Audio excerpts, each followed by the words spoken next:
Hello everyone, how are you all? I hope you all are doing well. So, as you know, we have covered the sample paper or the PYQ of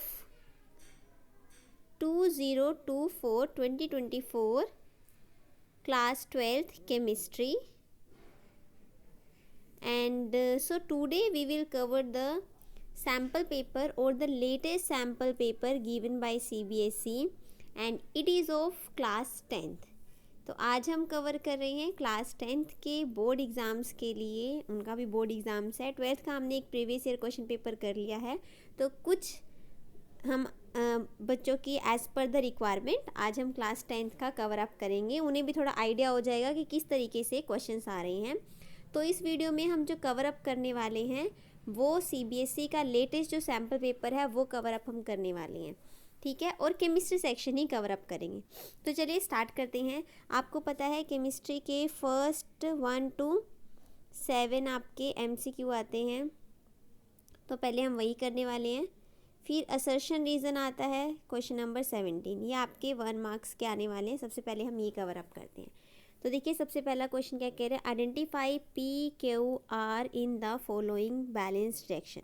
हमें reaction given है, balancing based question है ये। आपको hit and trial method लगाना है and try करके देखने हैं क्या पॉसिबिलिटीज़ हो सकती हैं। लेड नाइट्रेट की हीटिंग की बना lead oxide plus NO2 plus O2, ठीक है। तो ये चीज़ें बन रही हैं। हमें बताना है यहाँ पर कुछ P है, यहाँ Q है एंड यहाँ पर R है। हमें PQR की वैल्यू बतानी है। तो जब आप इसे बैलेंस करेंगे, आप देखिए यहाँ पे नाइट्रोजन देख लीजिए, यहाँ पे नाइट्रोजन कितने हैं NO3 ट्वाइस, है ना। मतलब इसका अगर ब्रैकेट के बाहर है तो ये मल्टीप्लाई तरह से 2 नाइट्रोजन है। इस साइड देखिए एक ही नाइट्रोजन है ना, तो हम क्या सोचेंगे, इसको 2 से मल्टीप्लाई कर लें। ओके, नाइट्रोजन बैलेंस है। अब ऑक्सीजन देखिए, यहाँ पर ऑक्सीजन के 4 हैं, 4 to 6 1 7 ऑक्सीजन आ रहा है, ठीक है।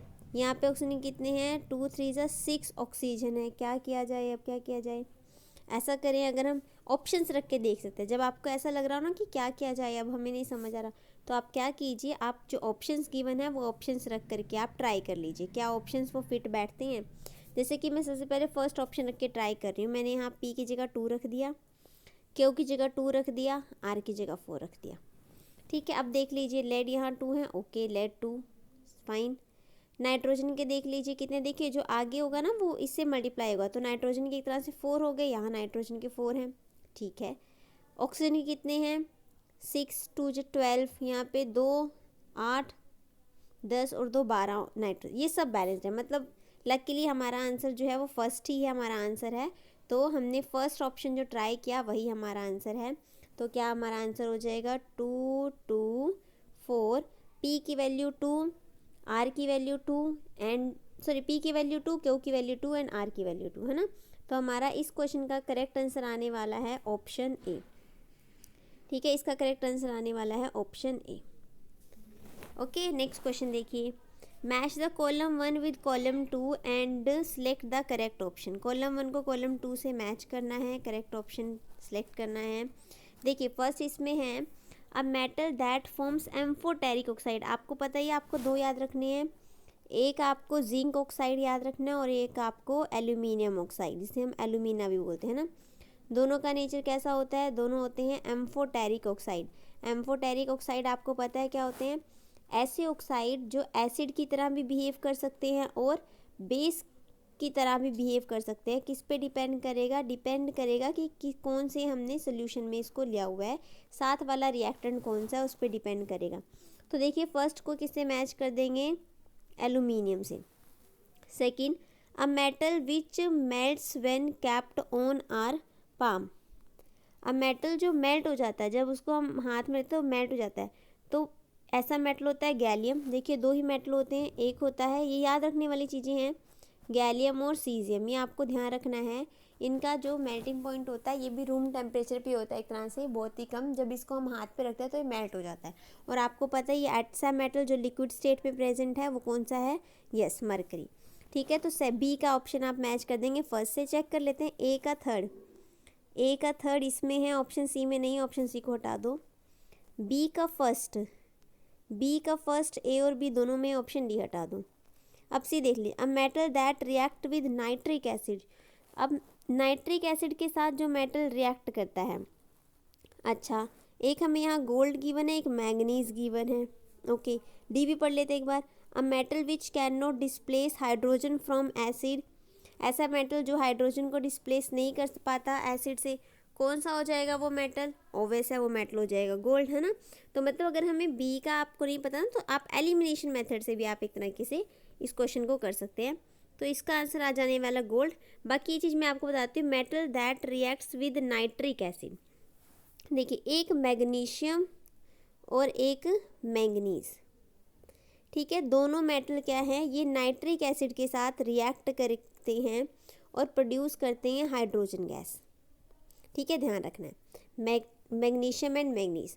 जबकि अगर हम बात करें मैग्नीशियम एंड मैंगनीज, अगर नाइट्रिक एसिड के अलावा हम सोचे चलो डाइल्यूट HCl के साथ ये रिएक्ट कर रहे हैं, तो उस टाइम ये प्रोड्यूस करेंगे वाटर। ठीक है, उस टाइम ये हाइड्रोजन गैस प्रोड्यूस नहीं करते। तो ऐसा बोलते हैं कि जो मैग्नीशियम और मैंगनीज है ना, ये क्या करते हैं, ये हाइड्रोजन मैग्नीशियम मैंगनीज क्या करते हैं, ये यूजुअली एसिड के साथ रिएक्ट करके हाइड्रोजन गैस नहीं प्रोड्यूस करते, ये वाटर प्रोड्यूस करते हैं। बट नाइट्रिक एसिड के साथ जब ये रिएक्ट करते हैं तो हाइड्रोजन गैस प्रोड्यूस करते हैं। तो ध्यान रखने वाली बात है, आपको ये चीज़ ध्यान रखनी है। तो ये इस सेकंड का करेक्ट आंसर हो जाएगा ऑप्शन बी। सेकंड का करेक्ट आंसर क्या हो जाएगा? Option B. ठीक है, ध्यान रखना आपको। ओके, आई होप ये समझ आ गया हो आपको। नेक्स्ट करते हैं क्वेश्चन नंबर 3। इसमें आपको ये सेटअप गिवन है, देख रहे हैं आपको। ठीक है, यहाँ पे आपको पूछा है bulb does not glow. Setup दिया हुआ है, इलेक्ट्रोड्स लगाई हुई हैं, बैटरी लगाई हुई है और लिखा हुआ है कि बल्ब ग्लो नहीं कर रहा। तो बल्ब ग्लो नहीं कर रहा, इसका मतलब वहाँ पे इलेक्ट्रिसिटी नहीं है ना। या मैं इसको बोलूँ कि कंडक्ट नहीं कर रहा। बेटर है मैं लिख दूँ नॉट कंडक्टिंग, है ना, नॉट, आगे लिखते नॉट कंडक्टिंग, कंडक्ट नहीं कर रहा। कंडक्ट नहीं कर रहा इसका मतलब वहाँ पे क्या नहीं होंगे, वहाँ पे क्या नहीं है, वहाँ पे free electron not available, free electron नहीं है वहाँ पर। अब फ्री इलेक्ट्रॉन नहीं है मतलब कि डेफिनेटली वो जो कंपाउंड है वो कैसा है, नॉन आयनाइजेबल। नॉन आयनाइजेबल, वो आयनाइज नहीं होगा। अगर आयनाइज हो जाएगा तो फ्री इलेक्ट्रॉन होंगे। तो अगर हम सबसे पहला ऑप्शन देखें नाइट्रिक एसिड, नाइट्रिक एसिड तो आयनाइज हो जाता है acid, H positive NO3 negative हो जाएगा। सल्फ्यूरिक एसिड भी हो जाएगा, CO2 इन वाटर भी हो जाएगा। क्या रह जाएगा तो इथेनॉल। इथेनॉल कैसा होता है, एक तरह से नॉन पोलर, है ना। तो ये क्या होता है, ये आयनाइज नहीं होता, इलेक्ट्रोलाइज नहीं होता। इस वजह से यहाँ पे जो सोल्यूशन फिल हो जाएगा वो उसका करेक्ट आंसर क्या आ जाएगा, इथेनॉल, जिसको हम बोलते हैं C2H5OH। ठीक है, थर्ड का करेक्ट आंसर आ जाएगा ऑप्शन बी। क्या आ जाएगा, ऑप्शन बी। ठीक है, चलिए नेक्स्ट क्वेश्चन करते हैं। Question number 4। An aqueous solution A turns red, the phenolphthalein solution pink। कोई एक एक्वस सोल्यूशन है A जो टर्न्स करता है फिनोल्फथलीन सोल्यूशन को पिंक में। तो आपको ये पता होना चाहिए कि जो फिनोल्फथलीन सोल्यूशन को पिंक कर दे वो क्या होगा, वो होगा बेसिक नेचर का। ठीक है, फिनोल्फथलीन सोल्यूशन क्या होता है, ये एक इंडिकेटर होता है, pH लिख देती हूँ फिनोल्फथलीन के लिए। ठीक है, फिनोल्फथलीन pH, ये क्या होता है, ये एक इंडिकेटर होता है जो इंडिकेट करता है कि हमारा गिवन सोल्यूशन एसिडिक है या बेसिक। तो फिनोल्फथलीन अगर हम बात करेंगे एसिड के साथ तो क्या होएगा, नो चेंज, कोई चेंज नहीं आता कलर में। ठीक है, कलरलेस रहता है बेसिकली। अगर हम बेस के साथ करेंगे तो फिनोल्फथलीन बेस को क्या किस में चेंज कर देगा, पिंक कलर में चेंज कर देगा। अब इन्होंने बोला कोई सोल्यूशन ए है, ए में क्या डाला, फिनोल्फथलीन डाला, तो वो किस कलर का हो गया, वो कह रहे वो पिंक कलर का हो गया। मतलब ए क्या रहा होएगा, ए रहा होएगा हमारा बेस। तो आप बोल सकते हैं ए क्या है, ए है base. On addition of an aqueous solution B to A. अच्छा, अब हमने एक इसमें ए में क्या डाल दिया, ए में हमने एक एक्वस सोल्यूशन डाल दिया, ए में हमने ऐड कर दिया कोई बी ऐड कर दिया, B aqueous solution. The pink colour disappear. अब ये जो पिंक कलर जैसे ये डाला तो इसके बाद जो पिंक कलर आया था ए का वो क्या हो गया, फिर से डिसअपियर हो गया, फिर से कलरलेस हो गया। तो मतलब ए क्या रहा होएगा, डेफिनेटली। देखिए, अगर पहले हमने क्या किया, कोई बेस लिया, बेस में हमने क्या डाल दिया, फिनोल्फथलीन डाल दिया, तो वो पिंक कलर का हो गया। अब इस पिंक कलर वाले सोल्यूशन में हमने फिर से क्या डाल दिया, हमने फिर से डाल दिया एसिड। अगर वापस से हम क्या डाल देते हैं, एसिड, तो ये फिर से कलर डिसअपियर हो जाता है, फिर से क्या हो जाता है, कलरलेस हो जाता है। ठीक है, बताया ना, एसिड के साथ कोई कलर नहीं आएगा, बेस के साथ पिंक कलर आएगा। किसका, फिनोल्फ्थलीन। फिनोल्फ्थलीन क्या होता है, एक इंडिकेटर होता है। ठीक है, तो पहला ए सोल्यूशन आपको पता चल गया कि तो ए जो है वो तो है बेस, ठीक है, और बी आपको पता चल गया, बी जो है वो क्या है, वो है एसिड। तो ऐसा बोल सकते हैं जो बेस होते हैं, आपको पीएच स्केल पता है ना, 0 पे हो, 7 पे होगा, सॉरी 7 पे न्यूट्रल, 7 से बिलो एसिडिक, 7 से अबव क्या होंगे, बेसिक। तो इन्होंने बोला है मतलब जो बेस होगा, जो कि हमें यहाँ पे कंपाउंड सोल्यूशन ए है वो बेसिक नेचर का है, तो उसकी पीएच अबव 7 होगी, है ना, 7 to 14। तो चलिए देखते हैं क्या ऑप्शंस हैं, हमारे ऑप्शंस के अकॉर्डिंग से क्या सही बन रहा है, क्या सही नहीं बन रहा है। फर्स्ट ऑप्शन है ए स्ट्रॉन्गली बेसिक। क्या ए स्ट्रॉन्गली बेसिक है? B is weak base. इसमें ए तो स्ट्रॉन्गली बेसिक है बट बी जो है वो बेस नहीं है, वो एसिड है, तो ऑप्शन ए तो हमारा क्या हो जाएगा, गलत हो जाएगा। इसको हम कर देते हैं क्रॉस।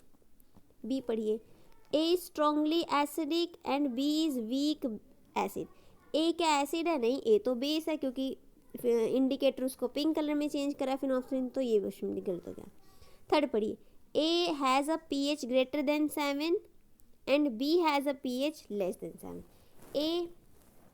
ए की पीएच जो थी, जो कि बेसिक था, उसकी पीएच ग्रेटर देन 7, यस बिल्कुल सही बात है, ये तो 7 से 14 के बीच में होती है बेस की पीएच, सही है।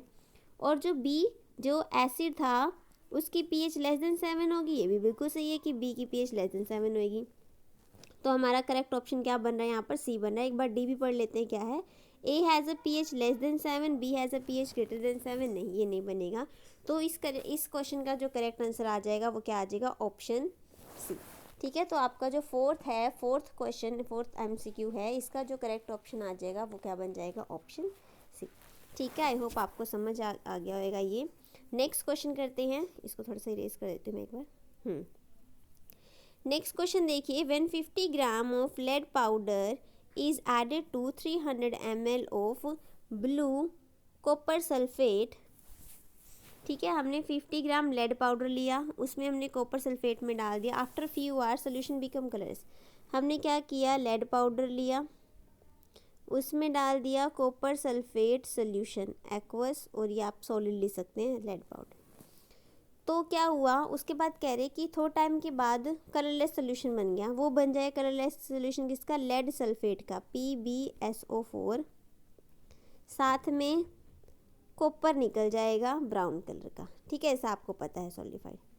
तो कह रही है किस टाइप की रिएक्शन, आपको देखने से पता चल रहा है लेड ने कॉपर को एक तरह से क्या कर दिया, डिस्प्लेस कर दिया है ना। तो कौन से टाइप की रिएक्शन हो गई है, ये ब्लू कलर का था, ये कॉपर सल्फेट आपको पता है ना ब्लू कलर का। लेड सल्फेट कैसा होता है, ये होता है कलरलेस। तो ये किस टाइप की रिएक्शन है, ये है डिस्प्लेसमेंट रिएक्शन। जब हाईली रिएक्टिव सब्सटेंस लेड जो होता है वो कॉपर से क्या होता है, ज़्यादा रिएक्टिव होता है। जब हाई रिएक्टिव सब्सटेंस क्या करें, लेस रिएक्टिव सब्सटेंस को डिस्प्लेस कर दे। ये लेड हाई रिएक्टिव था कॉपर से, इसने इसको डिस्प्लेस कर दिया, तो उस टाइप की रिएक्शन को हम बोलते हैं डिस्प्लेसमेंट रिएक्शन। उस टाइप की रिएक्शन को बोलते हैं डिस्प्लेसमेंट रिएक्शन। तो ये किस रिएक्शन का एग्जांपल है, ये एग्जांपल है डिस्प्लेसमेंट रिएक्शन का। इसका करेक्ट ऑप्शन आ जाएगा ऑप्शन सी। ठीक है, चलिए नेक्स्ट क्वेश्चन करते हैं, क्वेश्चन नंबर 6। देखिए इसमें क्या है, इसमें बोला हुआ है the electronic configuration of 3 elements x, y and z are. देखिए x की इलेक्ट्रॉनिक कॉन्फ़िगरेशन गिवन है आपको 2 8 7, मतलब क्या हो गया, क्लोरीन हो गया है ना, 17 हो गया, ये 17 मतलब क्लोरीन। y की गिवन है 2 8 2 मतलब 12 इलेक्ट्रॉन्स मतलब मैग्नीशियम हो गया। ठीक है, और z गिवन है 2 8 मतलब 10, और 10 पे आ जाता है नियोन। ठीक है, ये 3 एलिमेंट्स है basically, chlorine, magnesium and neon, ये 3 एलिमेंट्स हैं। अब पढ़िए, y and z are metals. आपको पता है कि यहाँ पर मेटल सिर्फ एक ही है, वो कौन सी है, मैग्नीशियम। मैग्नीशियम क्या है, मेटल है। क्लोरीन भी नॉन मेटल है, नियोन भी क्या है, नॉन मेटल है, गैसेस हैं दोनों। ठीक है, तो बोला है y and z are metals, ये y z मेटल है, जी नहीं, गलत हो गया, z नहीं है ना, y तो है, option A incorrect.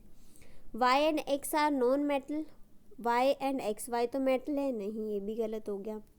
X is non metal, y is metal. X जो है ये नॉन मेटल है, ठीक है, वाई मेटल है। हाँ, तो आपका करेक्ट ऑप्शन क्या आ जाएगा? ऑप्शन सी आपका करेक्ट ऑप्शन बन रहा है। डी भी रीड कर लीजिए एक बार, Y is non metal, Z is metal, ये भी गलत हो गया। तो आपका क्या करेक्ट ऑप्शन बन रहा है? आपका करेक्ट ऑप्शन बन रहा है ऑप्शन नंबर सी। ठीक है, सिक्स्थ का आपका करेक्ट आंसर बन रहा है ऑप्शन सी। ठीक है, x is non metal and y is metal. तो यस, इस टाइप का क्वेश्चन आपसे पूछा जा सकता है। आपको पता होना चाहिए है कि कौन सा एलिमेंट हम कैसे डिसाइड करें। देखिए एक्स हमें ये क्या याद रखिए, इलेक्ट्रॉनिक कन्फिग्रेशन दे रखी है 287। 287 मतलब 17 इलेक्ट्रॉन, 17 इलेक्ट्रॉन मतलब 17 एटॉमिक नंबर एक तरह से ना, तो वो क्या हो जाएगा? वो हो जाएगा क्लोरीन। 282 मतलब 2, 8 और 2 12, है ना, 12 मतलब मैग्नीशियम। 28 मतलब 10, 10 मतलब नियोन। ठीक है, आपको पता होना चाहिए ये चीज़। ठीक है, चलिए लास्ट क्वेश्चन इसका एमसीक्यू में देखते हैं। Which of the following is an endothermic reaction. अब आपको पता है दो टाइप की रिएक्शन होती है हमारे पास। एक रिएक्शन होती है हमारे पास एक्सोथर्मिक, एक होती है एंडोथर्मिक।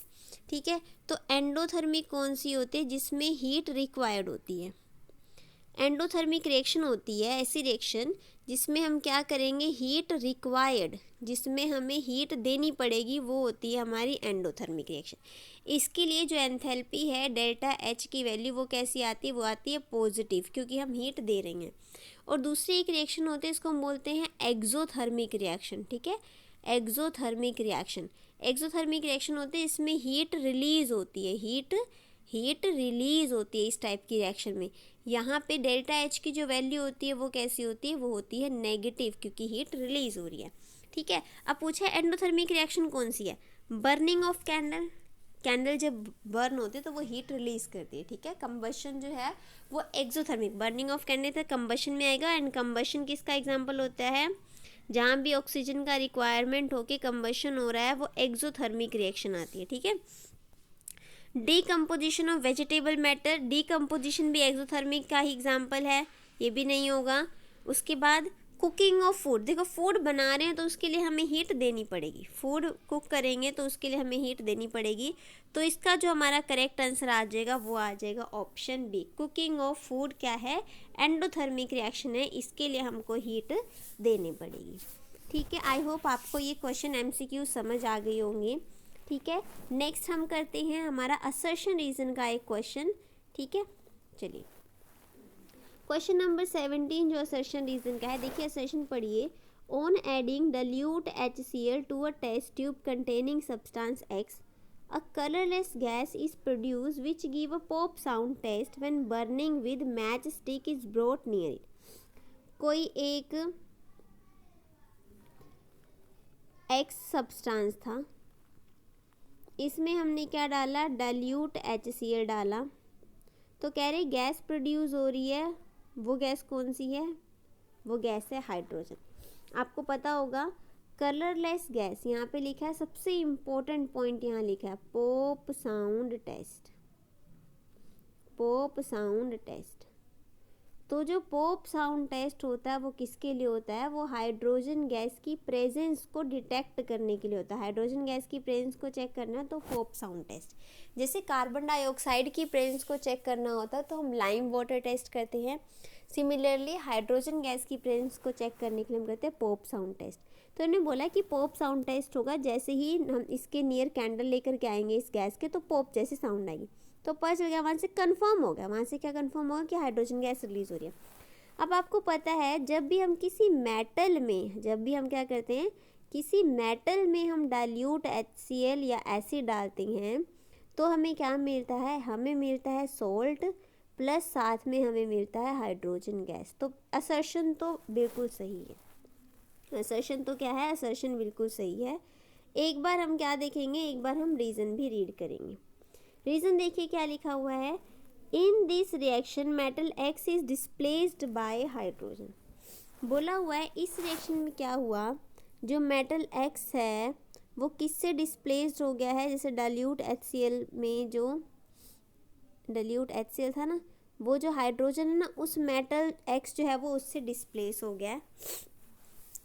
तो हाँ बिल्कुल सही है, मेटल X इससे डिस्प्लेस हो जाएगा तभी तो क्या बनाएगा? HCl बना लेगा सॉल्ट, और साथ में क्या रिलीज़ करेगा? हाइड्रोजन गैस रिलीज़ करेगा। तो रीज़न भी क्या है, रीज़न सही है, और रीज़न सही है इसी असर्शन का बिल्कुल परफेक्ट करेक्ट रीज़न है, तो इसका आपका आंसर आ जाएगा ए का मतलब होता है both assertion and reason are true and reason is the correct explanation of assertion. ठीक है, तो ये आपके हो गए सारे 1 मार्क के MCQs केमिस्ट्री सेक्शन ओनली। ठीक है, जिसमें आपको पता है 7 MCQs आ रहे हैं केमिस्ट्री के। ठीक है, और 8th ये आपका एक आ रहा है असर्शन रीज़न, तो इसका आपका करेक्ट आंसर आ गया है ए। ठीक है, चलिए आगे बढ़ते हैं सेक्शन बी की तरफ को 2 मार्क क्वेश्चन में, जिसमें सबसे पहला क्वेश्चन आपका आता है question number 21। Identify the type of each of the following reaction stating the reason for your answer. ये रिएक्शन आइडेंटिफाई करने किस टाइप के, नीचे वाली भी आइडेंटिफाई करने किस टाइप के, साथ में हमें बताना है इसका रीज़न भी कि ऐसा क्यों है। तो सबसे पहले रिएक्शन देखते ही आपको पता हो जाना चाहिए भाई, बहुत ही इंपॉर्टेंट रिएक्शन। कौन सी रिएक्शन है, ये है थर्मिट रिएक्शन। कौन सी रिएक्शन है ये भाई, मैं फिर से आपको कहूँगी थर्मिट रिएक्शन आप लोग अच्छे से कर लीजिए, बहुत ही इंपॉर्टेंट रिएक्शन है फॉर योर एग्जाम्स। ठीक है, आ जाएगी थर्मिट रिएक्शन, बताइए, आपको रिएक्शन दे रखी होगी, बताना होगा इसका क्या नाम है, कौन से टाइप की रिएक्शन है। ठीक है, इसकी डेफिनेशन आपको पता होनी चाहिए। तो यस, बहुत इंपॉर्टेंट टॉपिक आ रहा है क्लास 10th ये थर्मिट रिएक्शन का, जरूर कर लीजिएगा आप लोग। तो अभी हमसे क्या पूछा है, अभी हमसे पूछा है कि ये जो टाइप है किस टाइप की रिएक्शन है। तो आपने पढ़ा होगा थर्मिट रिएक्शन किस टाइप की रिएक्शन होती है, ये रिडॉक्स टाइप की रिएक्शन है। ठीक है, आप साथ में ये भी बोल सकते हैं एक्सोथर्मिक रिएक्शन होती है ये। ठीक है, एक्सोथर्मिक रिएक्शन होती है। तो अभी फ़िलहाल टाइप पूछा, हम लिख देंगे रिडॉक्स टाइप की है। अब क्यों लिख रहे हैं हम रिडॉक्स टाइप की है, क्योंकि आप इसमें ध्यान से देखिए, मैं पेन का कलर चेंज कर लेती हूँ। यहाँ पे आप ध्यान से देखिए, एल्यूमिनियम क्या कर रहा है, आयरन को रिड्यूस कर दे रहा है। एल्यूमिनियम क्या कर रहा है, आयरन ऑक्साइड को, एल्यूमिनियम क्या कर रहा है, ये जो आयरन ऑक्साइड है इसको रिड्यूस कर दे रहा है। एल्यूमिनियम, ये जो आयरन ऑक्साइड है, यहाँ पे आयरन ऑक्साइड ना Fe2O3 है, तो यहाँ पे जो आयरन की ऑक्सीडेशन स्टेट है ना वो 2 पॉजिटिव है। आगे वो किस में चेंज हो जा रहा है, वो आयरन लिक्विड फॉर्म में चेंज हो जा रहा है, यहाँ इसकी ऑक्सीडेशन स्टेट 0 है। और तो ये क्या हो रहा है, ये रिड्यूस हो रहा है ना, इसका हो रहा है रिडक्शन। ये क्या हो रहा है, रिडक्शन। आप वैसे भी देख सकते हैं, देखिए आयरन के साथ यहाँ पे ऑक्सीजन अटैच है और यहाँ पे आयरन के साथ ऑक्सीजन नहीं है ना, तो क्या हो गया, ये रिडक्शन हो गया। ये क्या हो गया, रिडक्शन। कौन कर रहा है ये रिडक्शन, ये रिडक्शन कर रहा है एल्यूमिनियम, ये कर रहा है एल्यूमिनियम। तो एल्यूमिनियम किसकी तरह एक्ट कर रहा है, रिड्यूसिंग एजेंट की तरह एक्ट कर रहा है। हाँ, chapter 1 chemical reaction and equation से आप रिड्यूसिंग एजेंट, ऑक्सीडाइजिंग एजेंट ये भी पढ़ के जाना, कहाँ रिडक्शन कहाँ ऑक्सीडेशन हो रही है, आपको पहचान आना चाहिए। तो यहाँ आयरन ऑक्साइड की क्या हो रही है, रिडक्शन हो रही है। किस में हो रही है, आयरन में। कौन कर रहा है, एल्यूमिनियम कर रहा है। तो एल्यूमिनियम किसकी तरह एक्ट कर रहा है, एक अच्छे रिड्यूसिंग एजेंट की तरह। ठीक है, पता चल जाएगा आपको। लिख लेंगे, सबसे पहले आप क्या लिखेंगे कि किस टाइप की रिएक्शन है, आप लिखेंगे ये रिडॉक्स टाइप की रिएक्शन है। रीज़न आप बता देंगे, बिकॉज एल्यूमिनियम क्या कर रहा है, aluminium reduces iron oxide into iron. ठीक है, आयरन ऑक्साइड इनटू आयरन, ये लिख सकते हैं आप। ठीक है, नेक्स्ट क्वेश्चन देखते हैं, इसी का B part. Lead nitrate plus KI बहुत ही फेमस रिएक्शन है भाई, बहुत ही फेमस रिएक्शन। ये बड़ी अच्छी एक्टिविटी होती है अगर आप लोगों ने की हो तो। लेड नाइट्रेट में जब हम पोटेशियम आयोडाइड डालते हैं तो येलो कलर के प्रेसिपिटेट बनते हैं, जो कि प्रेसिपिटेट होते हैं वो लेड आयोडाइड के। ठीक है, ये किस कलर के प्रेसिपिटेट बनते हैं, ये येलो कलर के बनते हैं, लेड आयोडाइड के। प्लस KNO3 पोटेशियम नाइट्रेट निकलता है। अब आपको यहाँ पे दिख रहा होगा, यहाँ पे क्या हुआ, नाइट्रेट लेड के साथ तो चला गया, ये आयोडीन है ना, पोटेशियम के साथ नाइट्रेट, मतलब ये दोनों आयंस जो हैं, नाइट्रेट आयन और आयोडीन आयन, दोनों क्या हो गया, आपस में एक्सचेंज हो गए। ठीक है, आयंस का एक्सचेंज हुआ। यहाँ पे आप क्या लिखोगे, यहाँ लिखोगे एक्सचेंज ऑफ आयंस। सेकंड में क्या हो रहा है, एक्सचेंज ऑफ आयंस हो रहा है। एक्सचेंज ऑफ आयंस होता है तो वो कौन सी टाइप की रिएक्शन हो जाती है, उसको हम बोलते हैं डबल डिस्प्लेसमेंट रिएक्शन। सेकंड कौन सी है, डबल डिस्प्लेसमेंट रिएक्शन है। फर्स्ट कौन सी थी, फर्स्ट थी redox reaction, thermite reaction. Second कौन सी है, सेकंड है डबल डिस्प्लेसमेंट रिएक्शन। फर्स्ट हमने रिडॉक्स रिएक्शन इसलिए बोले क्योंकि एल्यूमिनियम रिड्यूस कर रहा है आयरन ऑक्साइड को आयरन में। सेकेंड डबल डिस्प्लेसमेंट रिएक्शन इसलिए है क्योंकि यहाँ पे क्या हो रहा है, एक्सचेंज ऑफ आयन हो रहा है। ठीक है, यहाँ पे क्या हो रहा है, यहाँ पे एक्सचेंज ऑफ आयन हो रहा है, नाइट्रेट आयन, आयोडाइड आयन दोनों आपस में एक्सचेंज हो जा रही हैं। Lead iodide and potassium nitrate हमें एज अ फाइनल प्रोडक्ट मिल रहा है। लेड आयोडाइड कैसा होता है, लेड आयोडाइड के येलो कलर के प्रेसिपिटेट होते हैं। ठीक है, ध्यान रख लेंगे इतनी बात। तो ये हमने कर लिया है क्वेश्चन नंबर 21। आई होप इतना हो गया हो। ठीक है, नेक्स्ट करते हैं क्वेश्चन नंबर 21 के बाद, यस 21 के बाद आता है 27 पे। नेक्स्ट आता है क्वेश्चन नंबर 27। देखिए यहाँ पे क्या गिवन है, Anirudh took two metal oxide, two metal oxide are given, one is aluminium oxide, another is magnesium oxide. एक है एल्यूमिनियम ऑक्साइड, दूसरा है मैग्नीशियम ऑक्साइड, दोनों पिक्चर में दिए हुए हैं। अब उसे नहीं पता चल रहा कौन सा मैग्नीशियम है कौन सा एल्यूमिनियम है, वो उसको लेबल करना भूल गया है। तो क्या करना है, हमें उसे बताना है, उसकी हेल्प करनी है। तो किस तरीके से हेल्प करेंगे, अभी मैंने आपको थोड़े टाइम पहले ही बताया कि जो एल्यूमिनियम ऑक्साइड और एक साथ में और बताया था जिंक ऑक्साइड, दोनों का नेचर कैसा होता है, दोनों होते हैं एम्फोटेरिक। दोनों कैसे होते हैं, एम्फोटेरिक। एम्फोटेरिक का मतलब मैंने आपको बताया कि वो एसिड की तरह भी एक्ट करेंगे और बेस की तरह भी एक्ट करेंगे, किसी एक की तरह एक्ट नहीं करेंगे। जबकि दूसरी साइड क्या है, मैग्नीशियम ऑक्साइड। मैग्नीशियम ऑक्साइड क्या है, ये है मेटल ऑक्साइड। क्या है ये है मेटल ऑक्साइड। और मेटल ऑक्साइड का नेचर कैसा होता है, मेटल ऑक्साइड का नेचर होता है बेसिक। ये कैसे होते हैं, metal oxides are basic in nature, non metal oxides are acidic in nature. Basic nature है तो ये क्या करेंगे, ये रेड लिटमस को चेंज कर देंगे किस में, ब्लू में। रेड लिटमस के कलर को चेंज कर देंगे ब्लू में। तो आपने क्या करना है, दोनों सोल्ट्स लो, दोनों टेस्ट सोल्ट्स को पानी में डिजोल्व करके थोड़ा सा उसको रेड लिटमस पे डाल के देख लो, जो कलर चेंज करेगा that will be the magnesium oxide. वो क्या हो जाएगा, वो हो जाएगा मैग्नीशियम। ठीक है, तो आप इस तरीके से इस क्वेश्चन को आंसर करेंगे। That is your question number 27 का पार्ट ए। ठीक है, आई होप आपको ये समझ आ गया होगा। इसी का पार्ट बी देखिए, in an activity Aishu was given to substances copper sulphide and copper oxide. एक एक्टिविटी में आयशु को दो सब्सटेंसेस दे दिए, एक दे दिया कॉपर सल्फाइड Cu2S, एक दे दिया कॉपर ऑक्साइड, एक दे दिया कॉपर सल्फाइड। एक सेकंड वेट कीजिए। हाँ जी, एक तो दे दिया क्या कॉपर सल्फाइड और एक क्या दे दिया कॉपर ऑक्साइड। अब क्या करना है, she was able to extract copper successfully. उसने कॉपर सल्फाइड कॉपर ऑक्साइड दोनों से कॉपर ईजिली एक्सट्रैक्ट कर लिया। हमको वो रिएक्शन बतानी है, वो एक्टिविटी बतानी है कि उसने कैसे कर ली। तो आपको याद हो, कॉपर सल्फाइड को जब हम एक्सट्रैक्ट करते हैं उसमें से हमें प्योर मेटल को एक्सट्रैक्ट करना है तो उस प्रोसेस को बोला जाता है रोस्टिंग। सल्फाइड और से अगर हम मेटल को एक्सट्रैक्ट करते हैं तो उसको बोलते हैं रोस्टिंग। और सिमिलरली आपने ये भी पढ़ा होगा कि अगर कार्बोनेट और है उससे हम मेटल को एक्सट्रैक्ट कर रहे हैं तो उस प्रोसेस को बोलते हैं कैल्सिनेशन। बहुत इंपॉर्टेंट टॉपिक्स हैं, difference between roasting and calcination. इसमें ज़्यादा अमाउंट ऑफ ऑक्सीजन चाहिए होती है, यहाँ पे लेस अमाउंट ऑफ ऑक्सीजन और ना के बराबर नहीं चाहिए होती है, आप ऐसा भी लिख सकते हैं। ठीक है, तो अभी के लिए फ़िलहाल हमारे पास क्या है, हमारे पास है सल्फाइड। और तो क्या किया, कॉपर सल्फाइड ले लिया गया। कॉपर सल्फाइड को एक्सेस ऑफ ऑक्सीजन की प्रेजेंस में करवाया गया रिएक्ट, तो बन गया कॉपर ऑक्साइड। क्या बन गया, कॉपर ऑक्साइड। अब इस कॉपर ऑक्साइड की क्या करवा दी, रिडक्शन। इस कॉपर ऑक्साइड की करवा दी रिडक्शन। कॉपर सल्फाइड किसकी तरह एक्ट करता है, एक अच्छे रिड्यूसिंग एजेंट की तरह एक्ट करता है। तो जब इस कॉपर ऑक्साइड की करवाएंगे हम रिडक्शन तो हमें क्या मिलेगा, हमें मिलेगा कॉपर। हमें क्या मिलेगा, और पहले हमें साथ में क्या मिलेगा, अच्छा मैंने पेन ब्लू ले दी, साथ में हमें और क्या मिलेगा, और हमें मिलेगा सल्फर डाइऑक्साइड। साथ में हमें क्या मिलने वाला है, हमें मिलने वाला है सल्फर डाइऑक्साइड। ठीक है, तो कॉपर ऑक्साइड लिया, ये कॉपर सल्फाइड अलग से नहीं डाला है, वो पहले ही रिएक्शन में प्रेजेंट है। वही वाला कॉपर सल्फाइड फिर से इस ऑक्साइड के साथ रिएक्ट कर जाएगा, हमें मिलेगा कॉपर प्लस फिर से SO2। ठीक है, तो क्या हो रहा है, पहले तो हो रही है ऑक्सीडेशन। पहला स्टेप क्या हो रहा है, पहले स्टेप में तो हो रही है ऑक्सीडेशन, दूसरे स्टेप में क्या हो रही है, दूसरे स्टेप में हो रही है रिडक्शन।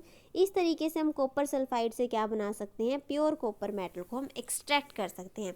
और ये जो प्रोसेस होता है कि सल्फाइड और से हमने मेटल को एक्सट्रैक्ट करना है, इस प्रोसेस को बोला जाता है रोस्टिंग। क्या बोलते हैं, इसको बोलते हैं हम रोस्टिंग। तो आपको ये रिएक्शंस लिख करके दिखा देनी है, आप इस रिएक्शन को बैलेंस करेंगे, मत भूलिएगा, आपका काम है एक इस रिएक्शन को बैलेंस करना। ठीक है, आई होप क्वेश्चन नंबर 27 आपको अच्छे समझ आ गया होगा। हम नेक्स्ट करते हैं क्वेश्चन नंबर 28। देखिए इसका फर्स्ट पार्ट क्या कह रहा है, in the given series of reaction name the compound x and Z. अच्छा, हमें रिएक्शन की सीरीज दे दी गई है, हमें एक्स एंड जेड के कंपाउंड्स के नेम बताने हैं।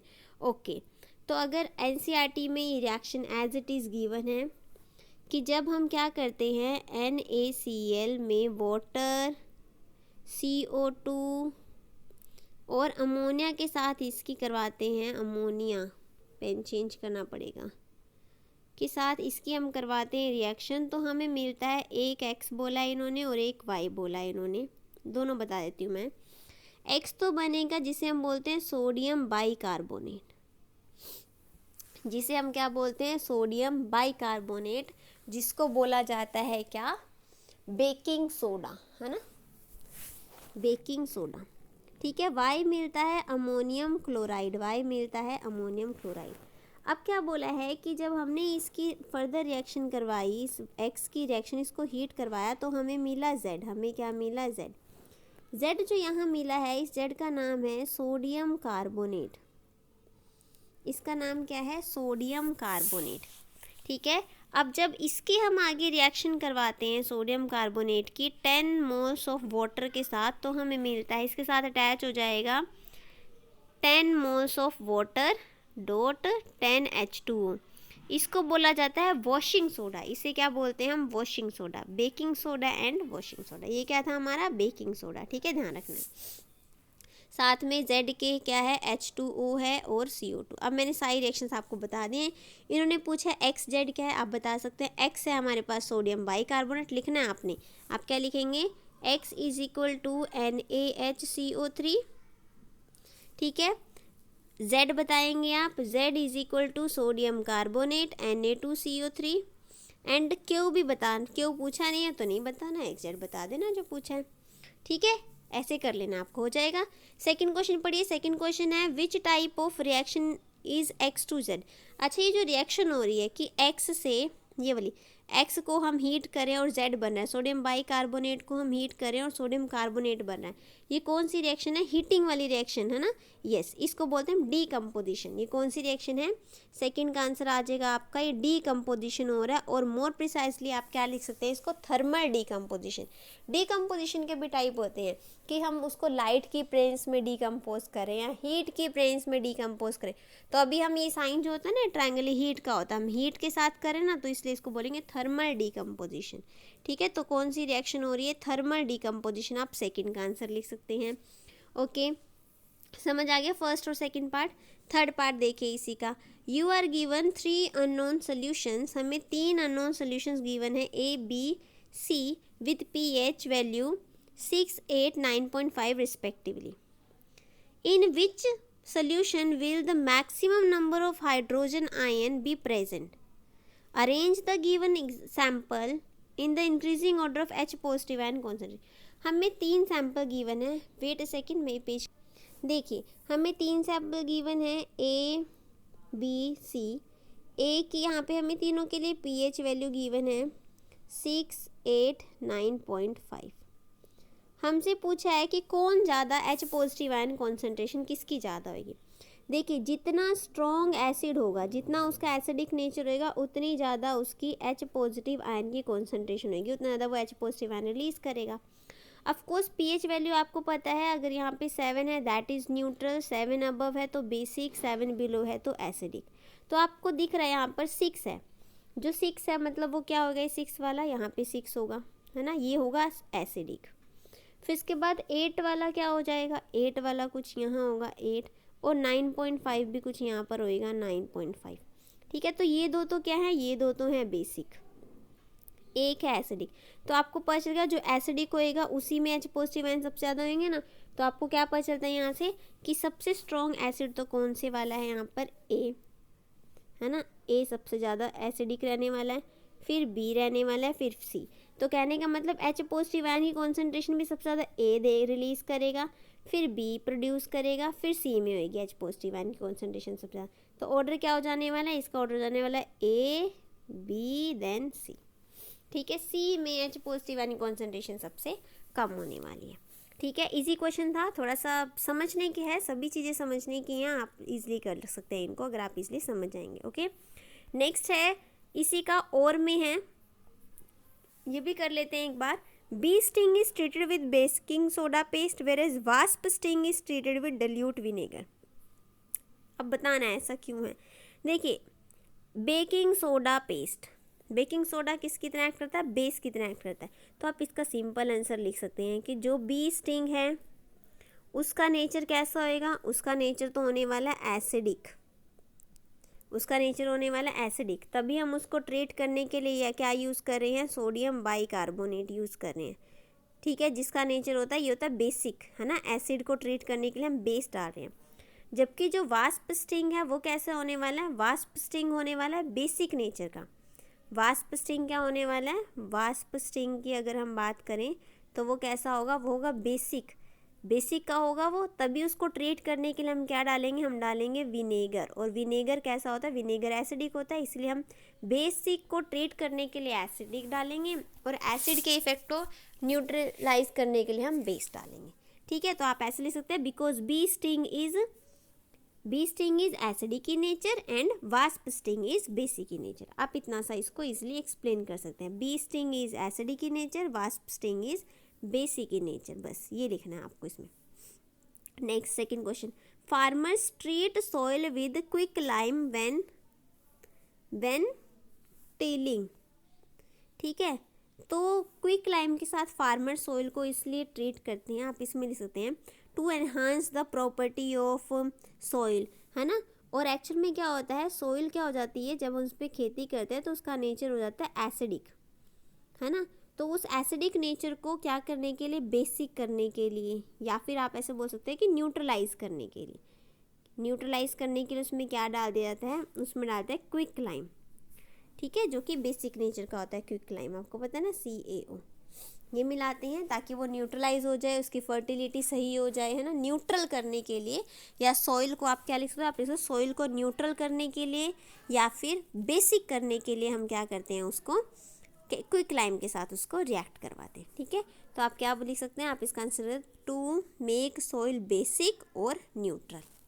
ठीक है, थर्ड पढ़िए, ancient sculptures and marble structures are conserved by treating them with certain chemicals. अब जो एंशियंट है, ताजमहल है, ताजमहल के ऊपर वाइट मार्बल था, तो एसिड रेन की वजह से वो क्या हो रहा था, वो डिग्रेड हो रहा था ना, उसकी जो शाइनिंग थी वो ख़त्म हो रही थी, है ना। तो उसको ट्रीट करने के लिए उसके ऊपर एक केमिकल लगा दिया। तो वही कह रही हैं कि स्कल्पचर्स को प्रोटेक्ट करने के लिए किससे, एनवायरनमेंट के पोल्यूशन से, बेसिकली एसिडिक रेन से प्रोटेक्ट करने के लिए हम उन पे क्या करते हैं, केमिकल्स अप्लाई करते हैं। ठीक है, तो आप लिख सकते हैं एसिडिक रेन से प्रोटेक्ट करने के लिए या फिर पोल्यूशन से, एनवायरनमेंट के पोल्यूशन से प्रोटेक्ट करने के लिए हम क्या करते हैं, उस पर केमिकल्स से ट्रीट करते हैं। ठीक है, हो गया ये question, this is our question number 28। Next है हमारा क्वेश्चन नंबर 34। ठीक है, कवर अप कर लेते हैं कंप्लीट, या आपका 45 मिनट्स तक या 50 मिनट्स तक होगा ये सेशन। ठीक है, देखिए first question, Kirti thinks that substitution reaction occur in saturated hydrocarbon, on the contrary Krishi think it occur in unsaturated hydrocarbon. तो सबसे पहले सैचुरेटेड हाइड्रोकार्बन का मतलब होता है कार्बन कार्बन जब सिंगल बॉन्ड हो, सिंगल बॉन्ड हो। ठीक है, जैसे H H H H H, ये क्या है, यहाँ मैंने एक Cl लगा दिया, ये है बेसिकली क्लोरोइथेन, है ना। और अनसैचुरेटेड होता है कि अगर इसी में क्या हो, कार्बन कार्बन डबल बॉन्ड हो, अगर क्या हो, डबल बॉन्ड हो तो है double bond.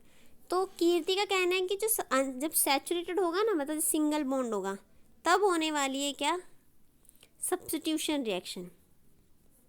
Substitution reaction actually मैं यहाँ पे भी क्या करती हूँ, H लगा देती हूँ अभी के लिए फ़िलहाल। ठीक है, इससे एक है हमारे पास इथेन और एक है हमारे पास इथेन, इसका नाम है इथेन क्योंकि ये सिंगल बॉन्डेड है एन, और इसका नाम है एथीन क्योंकि इसमें क्या आ गया, डबल बॉन्ड आ गया। तो सब्स्टिट्यूशन रिएक्शन किस में होती है, बिल्कुल सही कह रही है कीर्ति। ठीक है, कीर्ति ने बिल्कुल सही कहा कि सब्स्टिट्यूशन रिएक्शन किस में होने वाली है, जो सैचुरेटेड होंगे, जो कैसे होंगे, जो सैचुरेटेड हाइड्रोकार्बन्स होंगे, सिंगल बॉन्ड होंगे। क्योंकि सब्स्टिट्यूशन रिएक्शन में क्या होता है, जब हम इस रिएक्शन को ट्रीट करेंगे किसके साथ, Cl2 के साथ। तो क्या होने वाला है इसमें, ये एक हाइड्रोजन हट जाएगा और उसकी जगह क्या लग जाएगा, उसकी जगह लग जाएगा क्लोरीन, सब्स्टिट्यूशन हो जाएगी। ठीक है, एक हाइड्रोजन हट जाएगा और उसकी जगह क्या लग जाएगा, क्लोरीन। जैसे कि अब मैं यहाँ पे रिएक्शन अगर आपको करके दिखाऊँ तो हमें क्या प्रोडक्ट मिलने वाला है सब्स्टिट्यूशन का। तो मैं यहाँ पे आपको रिएक्शन करके दिखाती हूँ। जैसे ये हमारे पास क्या था, ये हमारे पास था इथेन। इसमें हमने क्या किया, इसमें हमने ऐड किया जैसे कि Cl2 हमने ऐड करना है इसमें। मैं इसको रब कर देती हूँ। हमें क्या मिल जाएगा, हमें मिल जाएगा C, ये तीनों H लगे रहेंगे, एक हाइड्रोजन किसी एक कार्बन से हट जाएगा और उसकी जगह क्या आ जाएगा, उसकी जगह आ जाएगा, तो ये वाला हाइड्रोजन क्या है, इसकी जगह आ गया Cl। इसको बोलते हैं सब्स्टिट्यूशन। ये किस में होएगी, सैचुरेटेड। अगर सिंगल बॉन्डेड होएंगे ना तभी होएगी सब्स्टिट्यूटेड। ठीक है, तो सब्स्टिट्यूशन रिएक्शन किस में होने वाली है, सैचुरेटेड हाइड्रोकार्बन्स में। कौन कह रहा है, कीर्ति जो कह रही है सही है।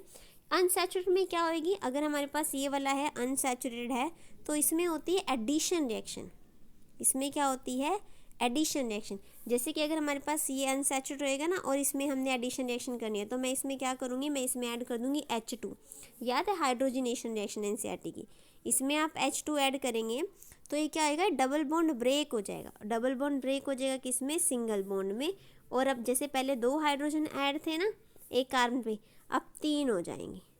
तो इथेन से क्या बन गया, इथीन से क्या बन जाएगा, इथेन। ये होती है एडिशन रिएक्शन। तो एडिशन रिएक्शन किस में होने वाली है, अनसैचुरेटेड में तो होगी एडिशन रिएक्शन, सैचुरेटेड में क्या होगी, सब्स्टिट्यूशन रिएक्शन। ठीक है, तो ये क्या आ गया आपका, ये आपका इस पूरे क्वेश्चन का वो आ गया, कंक्लूजन आ गया। क्या लिख सकते हैं आप कंक्लूजन में लिख लीजिए कि अगर क्या है सैचुरेटेड हाइड्रोकार्बन तो होगी सब्स्टिट्यूशन। ठीक है, और अगर क्या है अनसैचुरेटेड हाइड्रोकार्बन तो क्या होगी, तो होगी एडिशन। ठीक है, एडिशन रिएक्शन, हाइड्रोजनेशन जिसे आप बोलते हैं। ठीक है, कर लेंगे। सेकंड क्वेश्चन देखिए, methane and propane and their isomer are used as fuel. Methane और प्रोपेन और उनके आइसोमर्स फ्यूल की तरह यूज होते हैं। Comment, draw the electron dot structure of immediate lower homologue of propane. अच्छा, प्रोपेन का जो इमीडिएट लोअर होमोलॉग है ना उसका हमने क्या बताना है, उसका स्ट्रक्चर बताना है। Okay, give any 2 characteristic of homologous of given homologous series. ठीक है, तो सबसे पहले क्वेश्चन का तो आप ऐसे दे, methane and propane both undergo combustion reaction in the presence of oxygen. ऐसा बोला ना, देखो इन्होंने कि ये फ्यूल की तरह यूज किए जाते हैं मीथेन एंड प्रोपेन। तो आप क्या लिख सकते हैं, आप इसका आंसर ऐसे लिख सकते हैं कि मीथेन एंड प्रोपेन दोनों क्या होते हैं, दोनों अंडरगो करेंगे कंबशन रिएक्शन। जैसे ही क्या मिलेगा इनको, ऑक्सीजन मिलेगा। याद है रिएक्शन NCERT की, मीथेन विद ऑक्सीजन क्या बनाएगा, CO2 प्लस वाटर। कितने मोल्स ऑफ CO2 बनेंगे, जितने यहाँ कार्बन बनेंगे उतने CO2 बनेंगे। वाटर डबल है ना, 2H2O करना पड़ेगा। ऑक्सीजन बैलेंस करो, 2 2 4 2 से मल्टीप्लाई। तो देखिए CO2 बनाएगा, वाटर बनेगा, साथ में क्या हीट रिलीज होएगी। एक्सोथर्मिक रिएक्शन होती है कंबशन रिएक्शन। और जो ये हीट है ना, यही किसकी तरह एक्ट करती है, एक तरह से फ्यूल की तरह एक्ट करेगी। Large amount of energy release होएगी तो फ्यूल की तरह, इसलिए इसको एक्ट किया जाता है। समझ आ गई है, पहले का आंसर हो गया। अगला, draw the electron dot structure of immediate lower homologue of propane. अच्छा, तो देखिए प्रोपेन के होमोलॉगस सीरीज आपको पता है ना, जैसे कि अगर सबसे पहले होता है मीथेन CH4, तो अगले में हमने क्या करना है, 2 CH2 यूनिट ऐड कर देनी है। क्या ऐड कर देनी है, CH2 यूनिट ऐड कर देनी है। तो क्या बन जाएगा C2H6 मीथेन इथेन। फिर से CH2 ऐड कर दो, C3H8, ये क्या बन गया, प्रोपेन है ना, मीथेन इथेन प्रोपेन, यही तो होती है होमोलॉगस सीरीज। तो इन्होंने बोला कि प्रोपेन से पहले वाला, प्रोपेन से पहले बताओ क्या है, पहले नंबर पे आया मीथेन, फिर आया इथेन, फिर आया प्रोपेन। तो प्रोपेन से पहले क्या है, प्रोपेन से पहले इथेन। हमें क्या बनाना है, इथेन के लिए क्या बनाना है, इलेक्ट्रॉन डॉट स्ट्रक्चर बना देना इथेन का। ठीक है, चलिए मैं आपको दिखाती हूँ किस तरीके से बनेगा इथेन का इलेक्ट्रॉन डॉट स्ट्रक्चर। देखिए किस तरीके से बनेगा इथेन का इलेक्ट्रॉन डॉट स्ट्रक्चर। आपने क्या करना है, इथेन मतलब इथेन होता है C2H6। ठीक है, 2 कार्बन है, 2 कार्बन आपने ऐसे ड्रॉ कर देने हैं। इलेक्ट्रॉन्स को हम कैसे दिखाएंगे, डॉट्स के थ्रू, है ना। एक कार्बन की सराउंडिंग में कितने वैलेंस इलेक्ट्रॉन्स होते हैं कार्बन के? 4। तो आपको 4 डॉट्स दिखा देने एक कार्बन के, ठीक है। इलेक्ट्रॉन्स को हम डॉट की फॉर्म में दिखाते हैं। कितने हाइड्रोजन है? 6 हाइड्रोजन। आप इस तरीके से 6 हाइड्रोजन यहाँ ड्रॉ करेंगे। अच्छा, हाइड्रोजन के इलेक्ट्रॉन और कार्बन के इलेक्ट्रॉन को अलग दिखाने के लिए हम क्या करते हैं, मैं यहाँ डिफरेंट पेन यूज़ कर सकती हूँ, आप डॉट से दिखा सकते हैं।